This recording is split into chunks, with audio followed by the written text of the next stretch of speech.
India TV YouTube channel को subscribe करें और बेल आइकन दबाएं। नमस्कार, मैं हूं अमित पालित। वक्त है सुबह 9 बजे की 9 बड़ी खबरों का। आज हम आपको बताएंगे कोरोना की वजह से बेसहारा हुए बच्चों के लिए प्रधानमंत्री मोदी ने क्या ऐलान किया है और बीजेपी के शासन वाले किस राज्य ने राहत के लिए कौन सा प्लान तैयार किया है। लेकिन शुरुआत करते हैं हजारों करोड़ के घोटाले के आरोपी मेहुल चौकसी की आई हैरान करने वाली तस्वीरों से।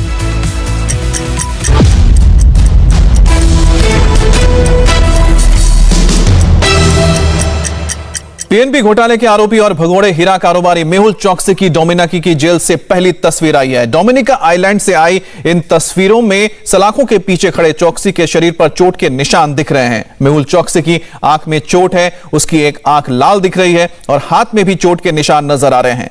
तस्वीरों में लॉकअप के अंदर खड़े दिख रहे चौकसी ने स्काई कलर की एक टी शर्ट पहन रखी है और ये तस्वीरें एंटीगुआ मीडिया के हवाले से सामने आई है। चौकसी को चोट कैसे लगी, इस बारे में अभी कोई पुख्ता जानकारी नहीं है। इस मामले की अगली सुनवाई 2 जून को डोमिनिका की हाई कोर्ट में होनी है।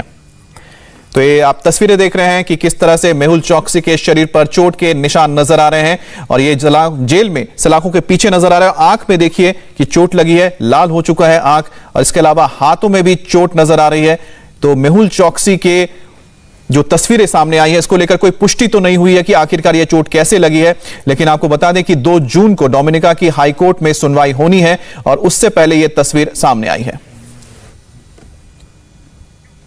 तस्वीरों में सलाखों के पीछे खड़ा मेहुल चौकसी डरा और सहमा हुआ नजर आ रहा है। पहली तस्वीर में लोहे की गेट के पीछे खड़े चौकसी के हाथ दिख रहे हैं, हाथ पर चोट के निशान हैं। दूसरी तस्वीर में हाथ में लगी चोट का क्लोजअप दिख रहा है और तीसरी तस्वीर में चौकसी का लाल आंख नजर आता है। भारत में चौकसी के वकील ने आरोप लगाया है कि मेहुल को टॉर्चर किया गया है, मारा पीटा गया है और उनको जबरन एंटीगुआ से डोमिनिका आइलैंड ले जाया गया।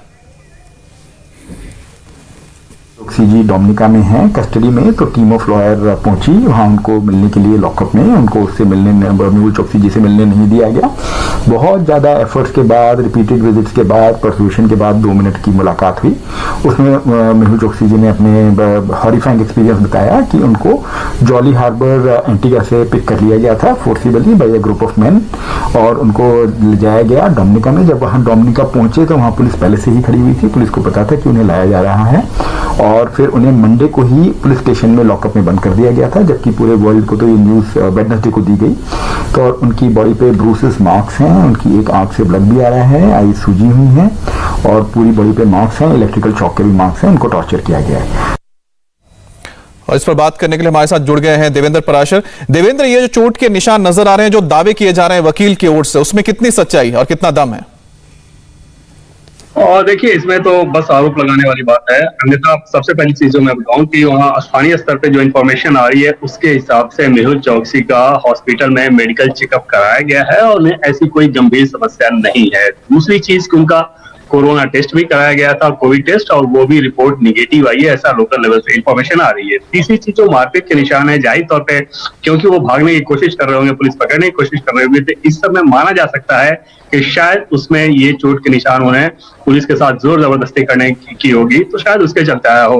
हालांकि उनके वकील लगातार इस बात का आरोप लगाते रहते हैं कि उन्हें आर्मी के कैंप में रखा गया था, किसी से मिलने नहीं दिया जाता, कोई कम्युनिकेशन नहीं करने दिया जाता। ये सारी चीजें तो महज आरोप लगाने वाली बात है, तो कोई ऑफिशियल कंफर्मेशन नहीं है। इतना जरूर है कि हॉस्पिटल में चेकअप के बाद उन्हें कोई गंभीर समस्या नहीं है वहां पे। अच्छा देवेंद्र, एक बात बताइए कि भारत सरकार किस तरह से डोमिनिका की सरकार के साथ अभी संपर्क में है जिससे कि जो हमें पत्थरपन हो सके?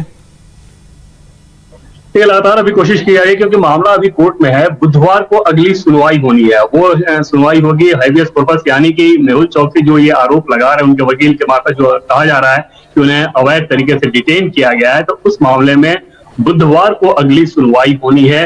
उसके बाद कोर्ट का जो फैसला आता है सब कुछ उस बात पर निर्भर करता है। हाँ, केंद्र सरकार की तरफ से लगातार ये कोशिश की जा रही है कि किसी तरह से उसे भारत लेकर आया जाए। वहां के प्रधानमंत्री ने भी इस बात को कहा था, लेकिन वो कहना अलग चीज है। जब मामला कोर्ट में हो तो कोर्ट का फैसला क्या आता है, कोर्ट क्या कुछ कहता है, सब कुछ निर्भर करेगा इस बात पे। जी, तो जैसा कि देवेंद्र ने बताया कि भारत की सरकार भी अभी संपर्क में है, इन पर नजर रखी जा रही है। लेकिन एंटीगुआ से फरार मेहुल चौकसी की एक डोमिनिका में को लेकर एक और खबर जो लगातार सामने आ रही है वो ये है कि 2 दिन पहले 28 मई को डोमिनिका के डगलस चार्ल्स एयरपोर्ट पर कतर एयरलाइंस का एक विमान लैंड हुआ है। और ये कतर एयरलाइंस का आप देख रहे हैं कि छोटा विमान है। इस विमान के डोमिनिका में लैंड होने को लेकर तरह तरह के कयास लगाए जा रहे हैं। सवाल उठ रहा है कि क्या यह प्लेन मेहुल चौकसी को लेने के लिए भेजा गया है। इस बारे में अभी आधिकारिक कोई पुष्टि नहीं हुई है, लेकिन इस प्लेन के उतरने के बाद कई सारे बातें कही जा रही हैं, कहीं ना कहीं खबरों का बाजार गर्म है। तो ये आप वो विमान देख रहे हैं, कतर एयरलाइंस का है। ये छोटा एक प्लेन है जिसे वहां पर उतारा गया है और बताया जा रहा है कि हो सकता है क्या इस विमान के जरिए मेहुल चौकसी को लाया जाए, वहां से कहीं और ले जाया जाए। बात करते हैं देवेंद्र पराशर से ही। देवेंद्र, ये जो प्लेन भेजा गया है इसके पीछे की आखिरकार कहानी क्या है? इसके बारे में कोई भी ऑफिशियल कंफर्मेशन नहीं है। जैसे टटोलने की कोशिश की जा रही है, लेकिन जाहिर तौर पे इस तस्वीर के सामने आने के बाद पिछले 2 दिनों में वहां पे बहुत ज्यादा चर्चाएं चल रही थी, लेकिन वहां की जो लोकल एडमिनिस्ट्रेशन है वो भी कुछ नहीं बता रहे हैं। या बाकी अगर भारत सरकार की बात कर लें तो यहाँ भी सिर्फ ये कहा जा रहा है कि जो कोशिशें की जानी चाहिए वो सारी कोशिश की जा रही है। इसके अलावा कोई भी और जानकारी नहीं दी जा रही है। तो ये सब मैच एक अंदाजा अभी लगाया जा रहा है। और जैसे कि मैंने पहले आपको बताया था कि क्योंकि वेडनेसडे को कोर्ट में हियरिंग है, तो वेडनेसडे तक तो इंतजार करना होगा कि आखिर कोर्ट उस बाबत क्या फैसला देता है, उसके बाद ही चीजें स्पष्ट हो पाएगी। जी, तो बिल्कुल अभी इंतजार करना होगा कि आखिरकार 2 जून को क्या होता है, क्योंकि उसके बाद ही साफ हो पाएगा कि आगेकार कि मेहुल चौकसी का भविष्य आगे क्या होता है। क्या उन्हें बाहर ले जाने दिया जाता है या फिर वापस एंटीगुआ भेज दिया जाता है।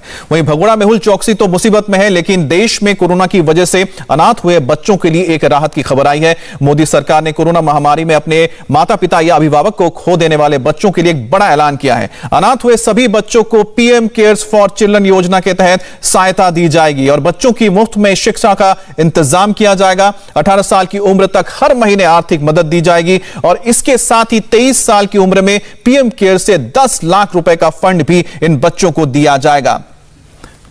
प्रधानमंत्री मोदी ने खुद ट्वीट करके अपनी इस योजना की जानकारी दी है। प्रधानमंत्री मोदी ने लिखा, देश के भविष्य को सहयोग करना है। कोविड-19 की वजह से कई बच्चों ने अपने माता पिता को खोया है। सरकार ऐसे बच्चों की देखभाल करेगी, उन्हें जिंदगी में पूरी इज्जत मिले, पूरे मौके मिले, ये सुनिश्चित करेगी।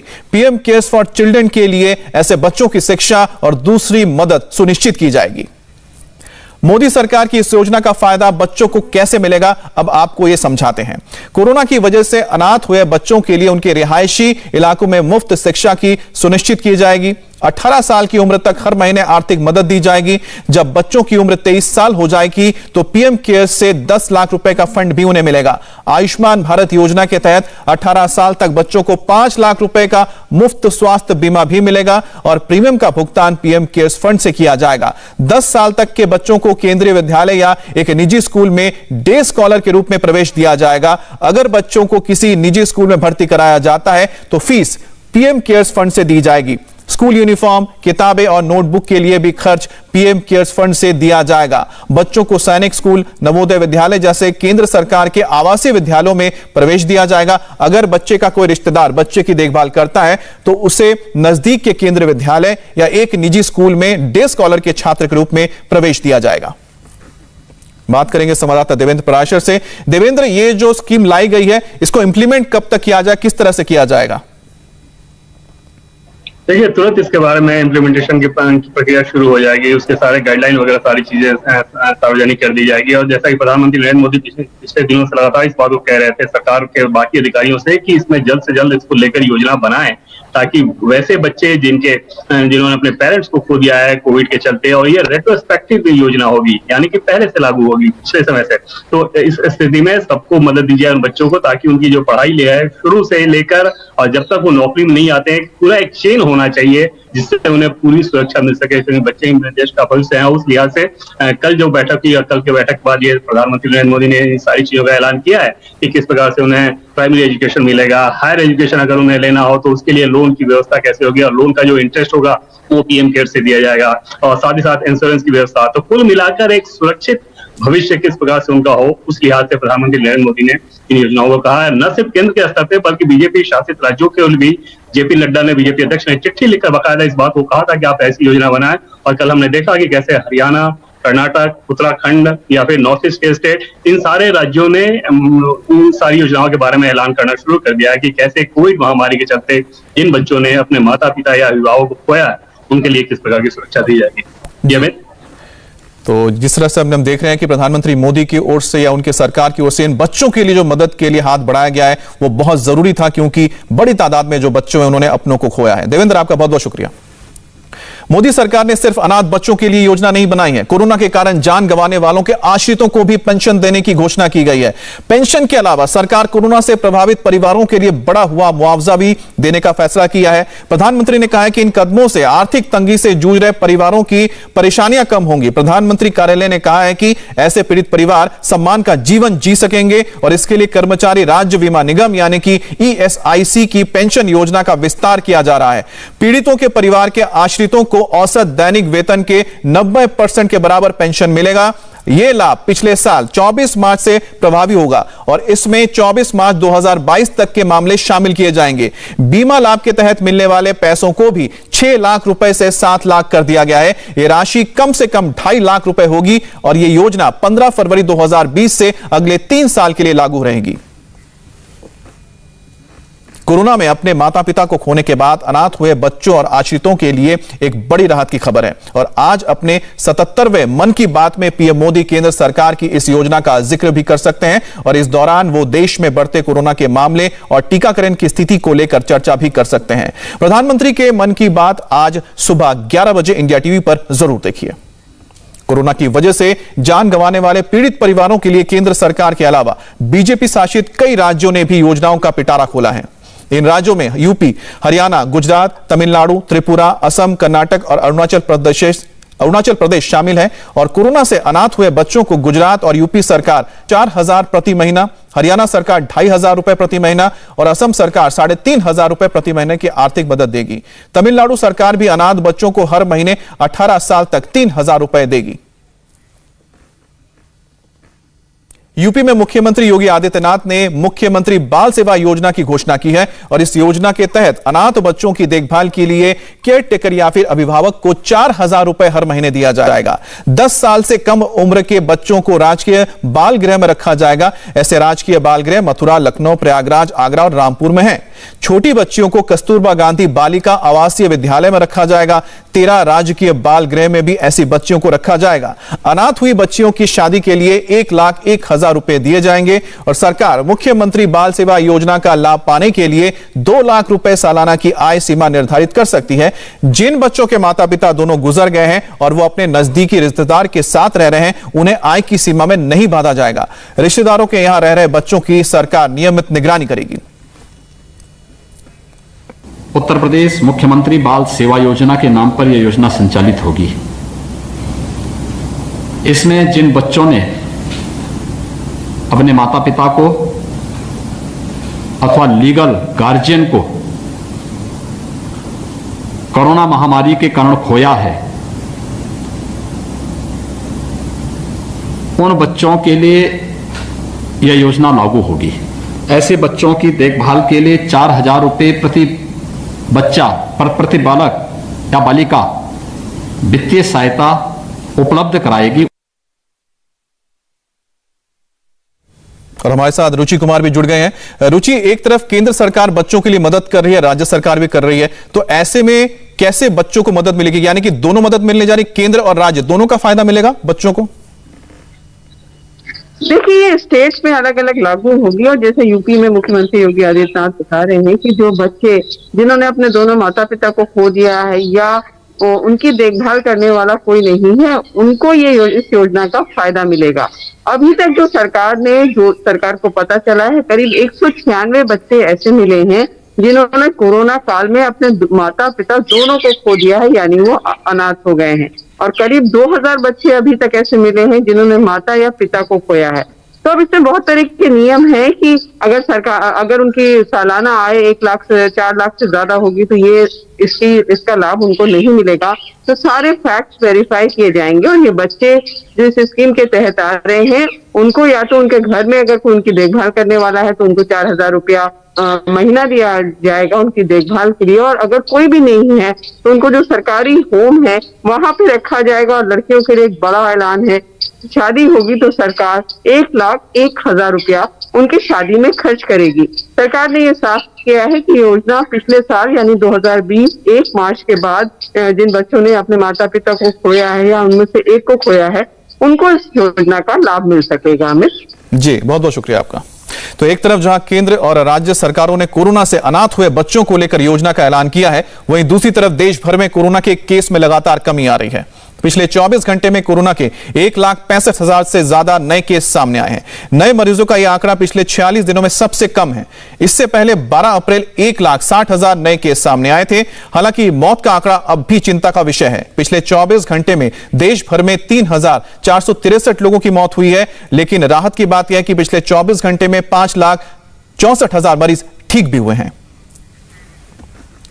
और इस वक्त की एक और बड़ी खबर आपको बताएं, दिल्ली में बाजार खोलने के मामले में आम आदमी पार्टी पर झूठ बोलने का आरोप लगा है। शुक्रवार को दिल्ली में लॉकडाउन खत्म करने पर हाई लेवल मीटिंग हुई। बैठक में यह फैसला हुआ कि 31 मई से सिर्फ कंस्ट्रक्शन और फैक्ट्री खोलने की इजाजत दी जाएगी। बाजार नहीं खोलने पर व्यापारियों की नाराजगी को देखते हुए आम आदमी पार्टी के ट्रेड कन्वेनर ब्रजेश गोयल ने उपराज्यपाल और एलजी पर आरोप लगा दिया और कहा कि दिल्ली सरकार की मांग के बावजूद बाजार खोलने की अनुमति नहीं दी गई है। लेकिन सच्चाई यह है कि दिल्ली सरकार ने बैठक में मार्केट खोलने की मांग नहीं की थी, लेकिन व्यापारियों की नाराजगी को देखते हुए सियासी ड्रामा शुरू कर दिया गया। सूत्रों के मुताबिक एलजी ऑफिस ने नाराजगी जताई है और ब्रजेश गोयल के आरोपों को बेबुनियाद और गुमराह करने वाला बताया गया है। एलजी ऑफिस के मुताबिक मीटिंग में बाजार खोलने पर चर्चा नहीं हुई थी। बात करेंगे संवाददाता भास्कर मिश्रा से। भास्कर, सच्चाई क्या है? आखिरकार क्या बाजार खोलने को लेकर बात हुई थी या कि जो बताया जा रहा है कि यह भ्रमक है, सिर्फ आरोप है?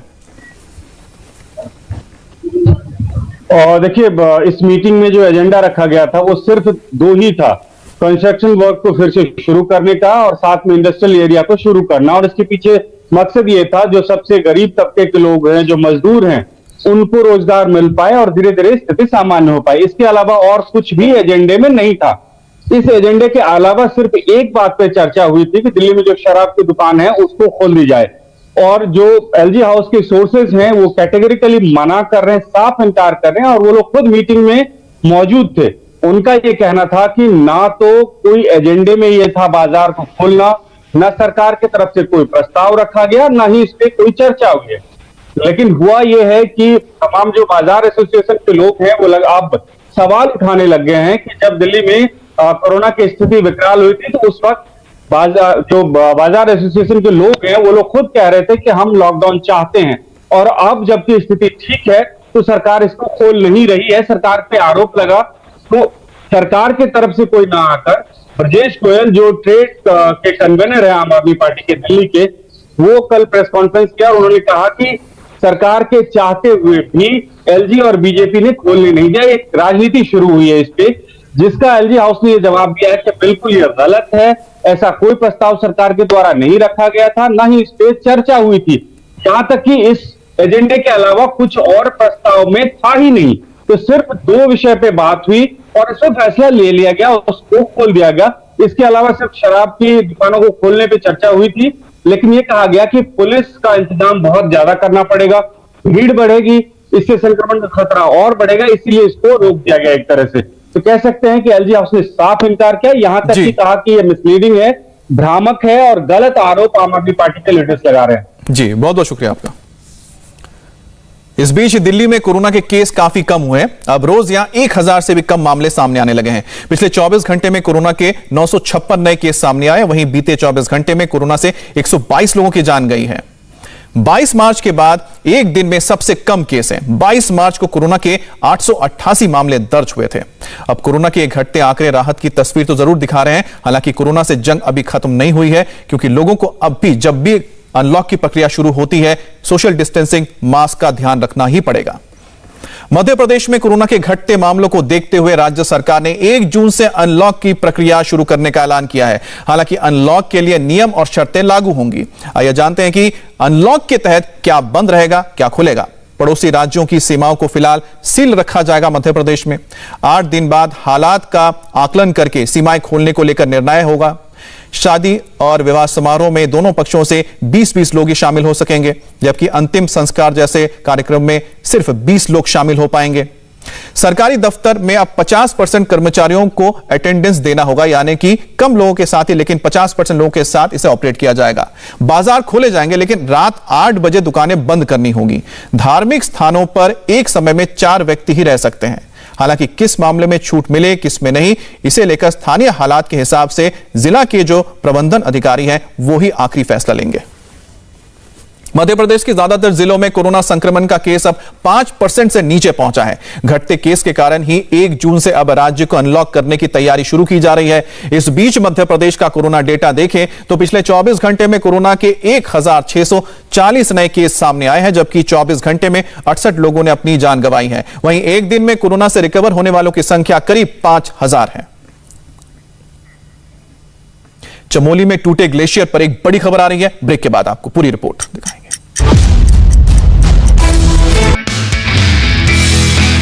नमस्ते, मैं हूं मीनाक्षी जोशी। वीडियो और खबरों से अपडेट रहने के लिए India TV YouTube channel subscribe करें, बेल आइकन दबाना ना भूलें। जुड़े रहें इंडिया टीवी के साथ।